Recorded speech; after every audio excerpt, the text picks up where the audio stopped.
Se a devassidão sexual tem uma importância predominante tanto para a banalização convencional quanto para a forma dionísica, será a perversão da sociabilidade, porém não mais sob uma forma irrelevante, que caracterizará uma nova forma de banalização que podemos chamar titânica, uma vez que corresponde mais diretamente à revolta simbólica dos titãs contra o espírito, a tendência à dominação.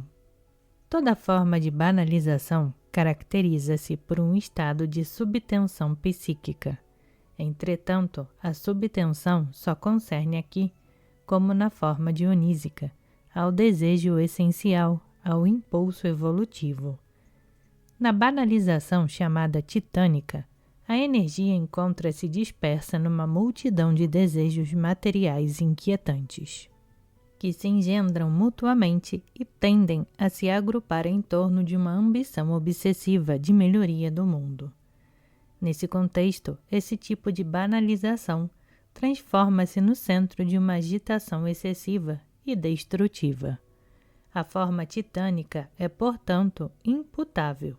Ela também há uma carência da força de resistência em relação aos desejos materiais e terrestres, a falta do controle espiritual. Assim como o Titã é hostil a Zeus, o intelecto humano, titanicamente revoltado, mostra-se pouco preocupado com a verdade, com o sentido secretamente legal, com o espírito da vida. O projeto mítico dos titãs não é exaltar o espírito, elevar-se à altura do espírito, tornar-se seu igual, tal como o herói sentimental. A revolta titânica pretende fazer o espírito desaparecer, pretende matar o espírito, devastar o Olimpo, para que toda lei sublime seja anulada. Esta forma de banalização, que visa a superioridade apenas no plano do status social, transforma-se, quando levada ao excesso, na tendência de dominação dos outros, o despotismo. A tendência à dominação perversa é o perigo intrínseco representado pelos combates de todo um grupo de heróis, cuja história mítica falta ainda traduzir. Dada a necessidade de consagrar todo um capítulo a esta forma capital da perversão banal, seria, no momento, inoportuno fornecer ilustrações características, sendo importante, no entanto, definir seus traços marcantes. Os heróis que pertencem a este grupo são frequentemente filhos de reis destinados a governar. Para que se mostrem dignos de sua responsabilidade, desde sua juventude, devem defender-se contra a tentação dominadora, a ambição titânica, que poderia incitá-los a submeter o mundo aos caprichos ou às aspirações individuais, em lugar de esforçar-se para fazer reinar a vontade do espírito, a lei da harmonia. A exigência mítica em relação ao governo dos assuntos humanos encontra-se expressa pelo atributo do rei no mundo cristão, o emblema do globo terrestre sobre o qual se ergue a cruz, símbolo medieval do espírito. Exprime que o rei deve governar a terra em nome do espírito. As lutas incessantes travadas pelos heróis deste grupo contra a forma titânica da perversão testemunham que a simbolização silencia sobre a história dos tiranos banais que ignoram o combate mítico, o esforço interior devido ao chamado do espírito.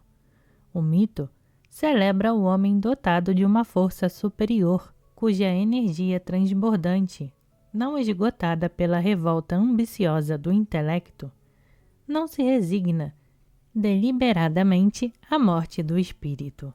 Estabelece o círculo dos homens heróicos, obstinados a defender-se contra toda perversão, o que inclui, portanto, a luta contra esta forma específica de traição ao espírito, a dominação perversa.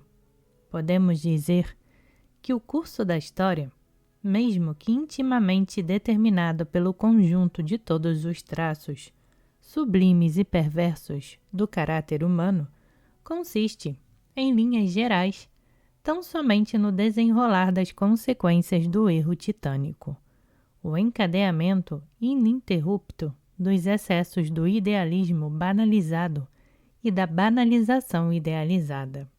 As formas da vida comunitária renovam-se e encontram-se, em prazo mais ou menos longo, minadas pela persistente perversidade que termina, sucessivamente, por tornar cada uma delas tão insuficientes quanto as formas anteriores.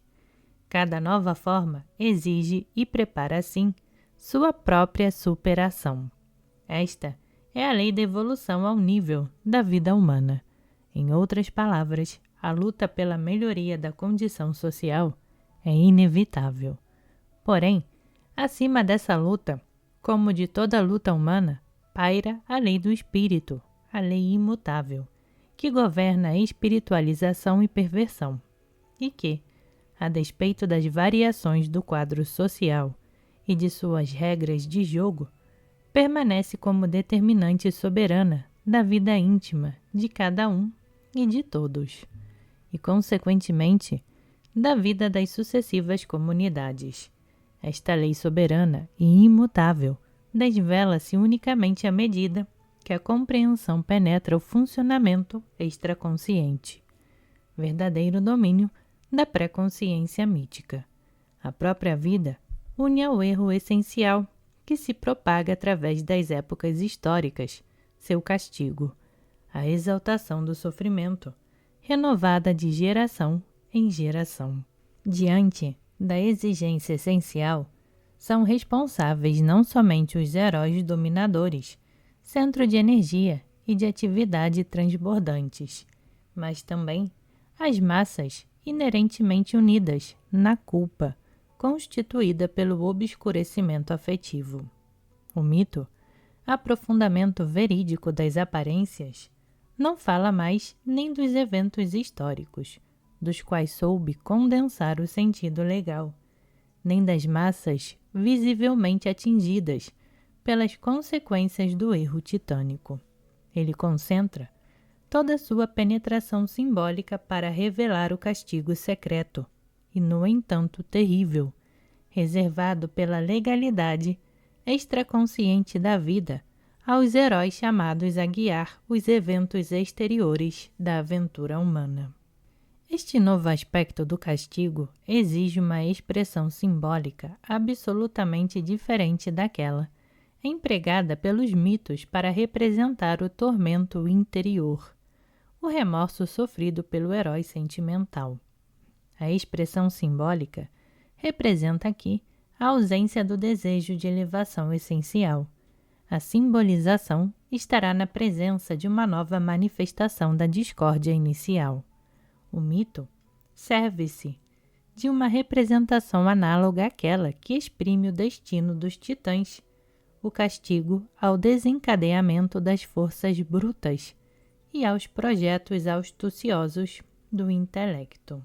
Os titãs desejaram somente a terra. Quiseram fazer triunfar o princípio terrestre, e é a terra que termina por esmagá-los. O titã Atlas, por exemplo, é esmagado sob o peso da terra, a qual é condenado a suportar sobre os ombros. Esse esmagamento é igualmente, sob múltiplas variações, o castigo dos heróis tentados pela dominação perversa. O sentido bastante claro desse simbolismo será reencontrado na maior parte dos mitos de heróis desse grupo.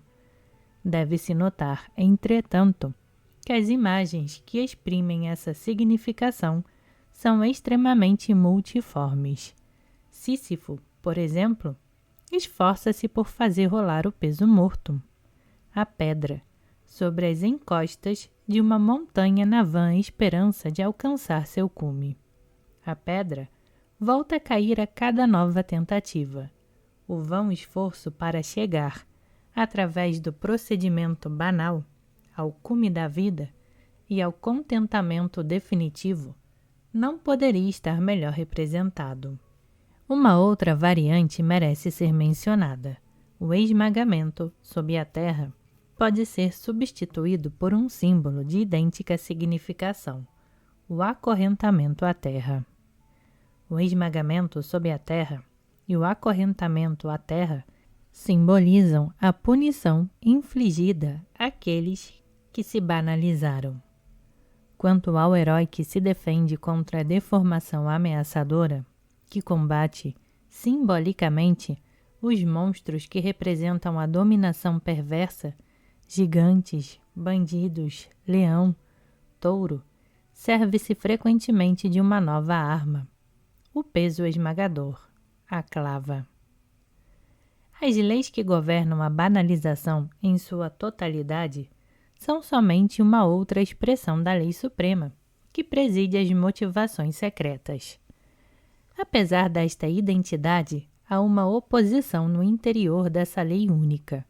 A mitologia grega expressa essa oposição e identidade pela representação que opõe Zeus a seus dois irmãos inimigos, Hades e Poseidon.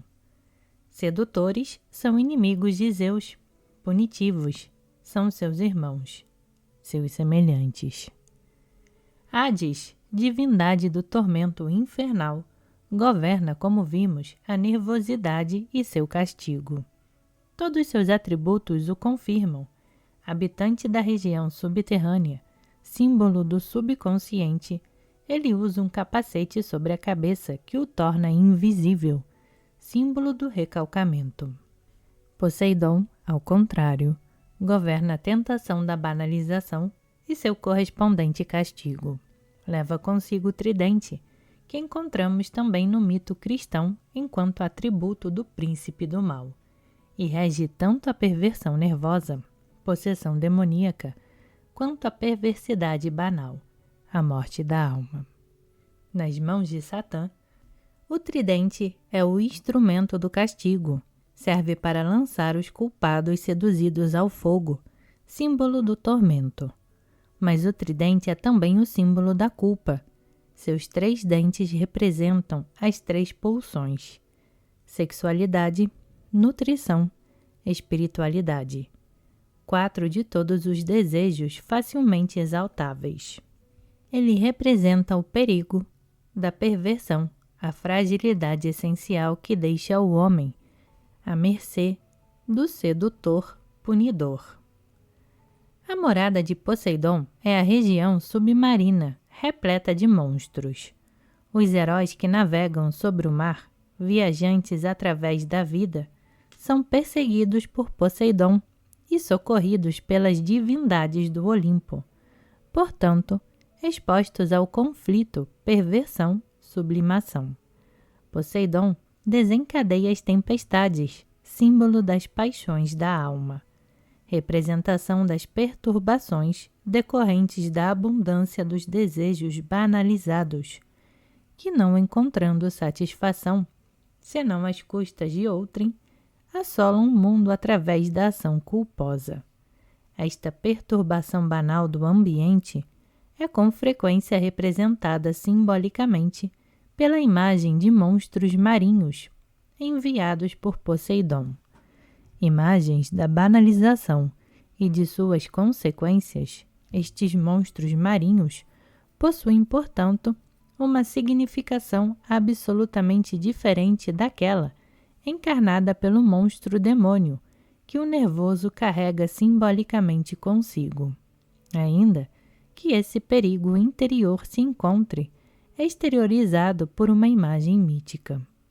Os monstros da nervosidade não ameaçam senão o próprio culpado, já que os monstros marinhos, símbolo da intriga banal, atacam preferencialmente os inocentes, vítimas dessa intriga. Uma ilustração dessa importante diferença é o destino de Laoconte. Querendo impedir os troianos de cometer a imprudência que será a causa de sua infelicidade, Laoconte e seus filhos são enlaçados e estrangulados por serpentes que surgem do mar, símbolo da intriga hostil e mortal que insurge contra Laoconte, que por sua clarividência tenta conter a euforia dos troianos que se imaginavam livres de todos os perigos. O princípio da banalização, assim definido, permite que o campo esteja livre para procedermos à tradução detalhada dos mitos que tratam das aventuras desse grupo de heróis. Para começar, eis aqui um mito que pode ser considerado como intermediário entre os dois grupos: a história de Édipo. O herói, ainda que caracterizado como nervoso, encontra-se em luta com um perigo banal. Podemos até mesmo dizer que essa situação é bastante típica, pelo fato de que, na realidade, as duas deformações se entretecem. O homem atingido é um nervoso banalizado ou um banalizado nervoso. A fabulação mítica prefere habitualmente expor seu tema subjacente em dois grupos distintos, pois o mito é, segundo sua significação oculta, uma forma de explicação, e toda forma de explicação deve proceder por oposição e contraste. A complexa simbolização do mito em questão não pode ser traduzida antes da exposição dos traços distintivos dos mitos do segundo grupo. Esse mito intermediário, talvez exatamente em função desta condição, passou a ter uma importância capital para a psicologia moderna. O interesse em relação aos mitos e sua linguagem simbólica impôs-se à psicologia profunda, depois da tentativa de utilizar o mito de Édipo como sustentação da teoria do complexo edipiano. Este primeiro reencontro da psicologia com o mito peca, e é o mínimo que podemos dizer, pela ausência de qualquer tentativa de tradução metódica. Com efeito, as peripécias dramáticas da fábula, a série de acontecimentos que fazem o herói progredir precisamente em direção ao desenlace que ele teme, os esforços para escapar ao conhecimento de sua falta, são tão surpreendentes na história de Édipo, o mais comovente dos heróis do ponto de vista humano, que poderíamos ser tentados a esquecer seu sentido simbolicamente profundo.